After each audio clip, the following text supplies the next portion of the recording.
हरतालिका तीज व्रत की पौराणिक कथा। यह हरतालिका व्रत कथा शिवजी ने ही माँ पार्वती को सुनाई थी।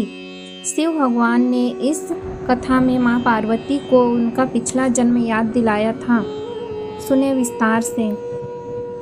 हे गौरा, पिछले जन्म में तुमने मुझे पाने के लिए बहुत छोटी उम्र में कठोर तप और घोर तपस्या की थी। तुमने ना तो कुछ खाया और ना ही पिया, बस हवा और सूखे पत्ते चबाए।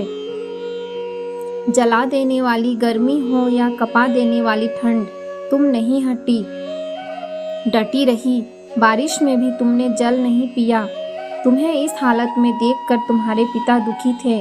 उनको दुखी देखकर नारद मुनि आए और कहा कि मैं भगवान विष्णु के भेजने पर यहाँ आया हूँ। वह आपकी कन्या से विवाह करना चाहते हैं। इस बारे में मैं आपकी राय जानना चाहता हूँ। नारद मुनि की बात सुनकर आपके पिता बोले, अगर भगवान विष्णु यह चाहते हैं तो उन्हें कोई आपत्ति नहीं। परंतु जब तुम्हें इस विवाह के बारे में पता चला तो तुम दुखी हो गई। तुम्हारी एक सखी ने तुम्हारे दुख का कारण पूछा तो तुमने कहा कि मैंने सच्चे मन से भगवान शिव का वरण किया है, किंतु मेरे पिता ने मेरा विवाह विष्णु जी के साथ तय कर दिया है। मैं विचित्र धर्म संकट में हूँ। अब मेरे पास प्राण त्याग देने के अलावा कोई और उपाय नहीं बचा। तुम्हारी सखी बहुत ही समझदार थी। उसने कहा, प्राण छोड़ने का यह कारण ही क्या है? संकट के समय धैर्य से काम लेना चाहिए।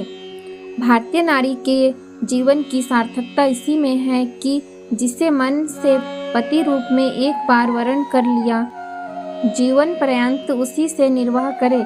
मैं तुम्हें घनघोर वन में ले चलती हूँ, जो साधना स्थान भी है और जहाँ तुम्हारे पिता तुम्हें खोज भी नहीं पाएंगे। मुझे पूर्ण विश्वास है कि भगवान अवश्य ही तुम्हारी सहायता करेंगे। तुमने ऐसा ही किया। तुम्हारे पिता तुम्हें घर में ना पाकर बड़े चिंतित और दुखी हुए। इधर तुम्हारी खोज होती रही, उधर तुम अपनी सहेली के साथ नदी के तट पर एक गुफा में मेरी आराधना में लीन रहने लगी। तुमने रेत के शिवलिंग का निर्माण किया। तुम्हारी इस कठोर तपस्या के प्रभाव से मेरा आसन हिल उठा और मैं शीघ्र ही तुम्हारे पास पहुंचा और तुमसे वर मांगने को कहा। तब अपनी तपस्या के फलीभूत मुझे अपने समक्ष पाकर तुमने कहा, मैं आपको सच्चे मन से पति के रूप में वरण कर चुकी हूँ। यदि आप सचमुच मेरी तपस्या से प्रसन्न होकर यहाँ पधारे हैं तो मुझे अपनी अर्धांगिनी के रूप में स्वीकार कर लीजिए। तब तथास्तु कहकर मैं कैलाश पर्वत पर लौट गया। उसी समय गिरिराज अपने बंधु बांधवों के साथ तुम्हें खोजते हुए वहां पहुँचे। तुमने सारा विधिवत बताया और कहा कि मैं घर तभी जाऊंगी अगर आप महादेव से मेरा विवाह कराएंगे। तुम्हारे पिता मान गए और उन्होंने हमारा विवाह करवाया। इस व्रत का महत्व यह है कि मैं इस व्रत को पूरी निष्ठा से करने वाली प्रत्येक स्त्री को मनवांछित फल देता हूँ। इस पूरे प्रकरण में तुम्हारी सखी ने तुम्हारा हरण किया था, इसलिए इस व्रत का नाम हरतालिका व्रत हो गया। इस व्रत से जुड़ी एक मान्यता यह है कि इस व्रत को करने वाली स्त्रियां पार्वती जी के समान ही सुखपूर्वक पति रमण करके शिवलोक को जाती हैं। सौभाग्यवती स्त्रियां अपने सुहाग को अखंड बनाए रखने और अविवाहित व्यक्तियां मन मुताबिक वर पाने के लिए हरतालिका तीज का व्रत करती हैं।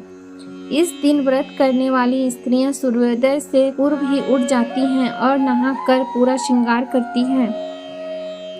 पूजन के लिए केले के पत्ते से मंडप बनाकर गौरी शंकर की प्रतिमा स्थापित की जाती है। इसके साथ पार्वती जी को सुहाग का सारा सामान चढ़ाया जाता है। रात में भजन कीर्तन करते हुए जागरण कर 3 बार आरती की जाती है और शिव पार्वती विवाह की कथा सुनी जाती है। इस व्रत के व्रती को शयन का निषेध है, इसके लिए उसे रात्रि में भजन कीर्तन के साथ रात्रि जागरण करना पड़ता है। प्रातः काल स्नान करने के पश्चात श्रद्धा एवं भक्ति पूर्वक किसी सुपात्र सुहागन महिला को श्रृंगार सामग्री वस्त्र, खाद्य सामग्री, फल, मिष्ठान एवं तथा शक्ति आभूषण का दान करना चाहिए।